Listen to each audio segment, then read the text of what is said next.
മനസ്സിലാക്കുന്ന നമുക്ക് കിട്ടുന്ന ആ ഒരു മനോഭാവമാണ് നമുക്ക് കിട്ടുന്നത്. അപ്പോൾ അത് ലോകത്തിന്റെ സ്വഭാവം അല്ലെങ്കിൽ വ്യംഗ്യമാണ്. അതിന് ഉദാഹരണത്തിന് അതായത് നമ്മൾ ലോൺ എടുക്കാൻ പോയിരിക്കട്ടെ, നമ്മൾ വളരെ റെക്കമെൻഡൊക്കെ ചെയ്തു, ചിരിച്ചുകൊണ്ടോ നല്ല സമ്മാനമൊക്കെ കൊടുത്തു, അപ്പോൾ കൈക്കൂലി കൊടുക്കാം, മറ്റുള്ള കൈക്കൂലി കൊണ്ടുപോകാം, ആരെങ്കിലും റെക്കമെൻഡ് കൊണ്ട് ചെയ്യാം. പക്ഷെ എത്ര ശരിയായിട്ട് ധർമ്മം ചെയ്യുന്ന മാനേജര് നമ്മൾ ശരിക്കെല്ലാം നോക്കി, മൂല്യം എത്ര ഉണ്ടെന്ന് നോക്കി, ഈ വസ്തുവിന് ഈ വില തന്നെ ഉണ്ടോ, ഇത്രയും രൂപ വില ഉണ്ടോ, ഇത് വല്ലവർക്കും പണയം വെച്ചിട്ടുണ്ടോ, ഇത് വല്ല മൈനറുണ്ടോ, വല്ല അവകാശങ്ങളുണ്ടോ ഒക്കെ നോക്കിയിട്ടേ, പ്രമാണമൊക്കെ നോക്കിയിട്ടേ ലോൺ കൊടുക്കൂ. അദ്ദേഹത്തെ എന്തെങ്കിലും ശ്രദ്ധിച്ചില്ലെങ്കിൽ അദ്ദേഹത്തിന് ജയിലിൽ പോകും. അപ്പൊ ഈ കാണിക്കുന്ന സ്നേഹം എന്നോടുള്ള സ്നേഹം അവിടെ കാര്യം സാധ്യമാക്കാൻ വേണ്ടി കൊണ്ട് എന്റെ കർമ്മം എനിക്ക് ശ്രദ്ധിക്കുന്നു. ഈ സ്വത്തോ പണമോ എന്നതല്ല എന്ന് ചിന്തിക്കുന്നു. അപ്പൊ ജോലി ചെയ്യുമ്പോൾ നമ്പർ 2 ശ്രദ്ധിച്ചും വിവേകത്തോടും ആത്മാർത്ഥതയോടും ജോലി ചെയ്യുന്നുണ്ട്. ഇല്ലെങ്കിൽ അദ്ദേഹത്തിന് അറിയാം, അങ്ങനെ ചെയ്തില്ലെങ്കിൽ അദ്ദേഹം തന്നെ ബന്ധത്തിലാണ്. അതുപോലെ ലോകത്തിന്റെ സ്വഭാവം മനസ്സിലാക്കി നമ്മുടെ കർമ്മം ചെയ്യുമ്പോൾ കർമ്മം ചെയ്യാനുള്ള മനസ്സിന് ഓടിപ്പോവുകയല്ല, ആ മനസ്സും കിട്ടും. പക്ഷെ നമ്മൾ തളർത്തതയില്ല, ഭയക്കത്തതയില്ല.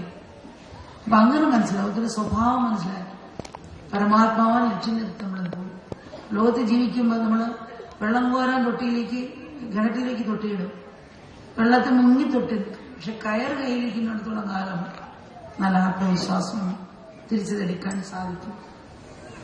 അതുപോലെ ലോകത്ത് ജീവിക്കുമ്പോൾ നമ്മൾ ആ പരമാത്മാവിനെ പിടിച്ചുകൊണ്ട് പോയാൽ ഇത് നമുക്ക് തളർത്തുമില്ല, ലോകത്ത് ജീവിക്കാനും സാധിക്കും. അതൊരു വ്യത്യസ്തമായിട്ടുള്ള രണ്ടായിട്ട് തോന്നത്തുകയും ആ ഒരു ബോധത്തെയാണ് നമ്മൾ സത്യത്തെ ഉണർത്തിയെടുക്കേണ്ടത്.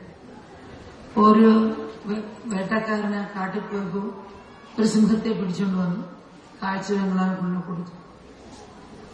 അപ്പോഴ് കാഴ്ചബംഗ്ലാവ് ചെന്നപ്പോൾ സിംഹം അത്ഭുതപ്പെട്ടു. ആയിരക്കണക്കിന് സിംഹമുണ്ട് കാഴ്ചബംഗ്ലാവ്. ഇതിങ്ങനെ നടന്ന് കാണുകയാണ്. അപ്പൊ ഒരു ഗ്രൂപ്പ് സിംഹം നൃത്തം ചെയ്യുന്നു, ഒരു ഗ്രൂപ്പ് സിംഹം പാട്ട് പാടുന്നു, കൊച്ചുകുട്ടികളുണ്ട്, അവർ ഊഞ്ഞാലാടുന്നു, കളിക്കുന്നു, നഴ്സറിയുണ്ട്, സ്കൂളുണ്ട്, പ്രധാനമന്ത്രിയുണ്ട്, മുഖ്യമന്ത്രിയുണ്ട്, മറ്റുള്ള മന്ത്രികളുണ്ട്, ഭരിക്കുന്നു, ലീഡറുണ്ട്. അങ്ങനെ ഓരോരോ ഭാഗങ്ങൾ കണ്ടുകൊണ്ട് പോവാം. അപ്പൊ ചിലര് ഭക്ഷണം വയ്ക്കുന്നു, ചിലര് കച്ചവടം നടത്തുന്നു, ചില കൂടി ഭ്രാന്തന്മാരുമുണ്ട്. അതങ്ങനെ അവരോട് സിറ്റിയുടെ ലോകത്തിലങ്ങനെ അവർ ജീവിക്കുകയാണ്. ഈ സിംഹം ഇങ്ങനെ കറങ്ങി ഓരോന്നും കണ്ടു. അങ്ങനെ നോക്കുമ്പോൾ ഒരു സിംഹം മാത്രം അനങ്ങാതെ കിടപ്പുണ്ട്.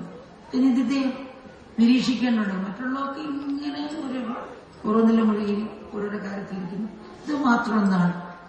അപ്പൊ ഇങ്ങനെ നിരീക്ഷിച്ചു. രാത്രിയാകുമ്പോൾ ഈ വെറുതെ കിടക്കുന്ന സിംഹം ചാടാൻ വേണം, മതിലിന്റെ അടുത്തോട്ട് പൊങ്ങി ചാടും. പിന്നെ പകല് മാറി ഇണങ്ങാൻ. അപ്പൊ എന്താന്ന് മനസ്സിലാക്കാൻ വേണ്ടി ഈ കാടിനുകൊണ്ട് സിംഹം അടുത്ത് ചെന്നു ചോദിച്ചു, അങ്ങ് മാത്രം എന്താണ് ഇങ്ങനെ മാറി? അവർ മോനെ, ഒരു കാര്യം നിന്നോട് പറയും, നീ ആ ഗ്രൂപ്പിൽ പോയി കൂടരുത്. അതെന്താ കൂടിയത്? അവർ വിഡ്ഢികളാണ്. അതെന്താ അങ്ങ് അവർ വിഡ്ഢികൾ? അവർ പഠിക്കേണ്ടതെന്നൊന്നും പഠിച്ചിട്ടില്ല. അതെന്താ പഠിക്കേണ്ടതെന്ന് പഠിച്ചിട്ടില്ല? നീ ആ മതില് കണ്ടോ? ഈ മതില്, ഇതിലാണ് നമ്മൾ ബന്ധിച്ച് കിടക്കുന്നത്. നമ്മൾ ഇതിനെ ചാടിയാണ് അപ്പുറത്ത് കിടക്കേണ്ടത്. ഇതാണ് നമ്മൾ പഠിക്കേണ്ടത്. അപ്പൊ ലോകം മുഴുക്കം നമ്മുടേതാകും.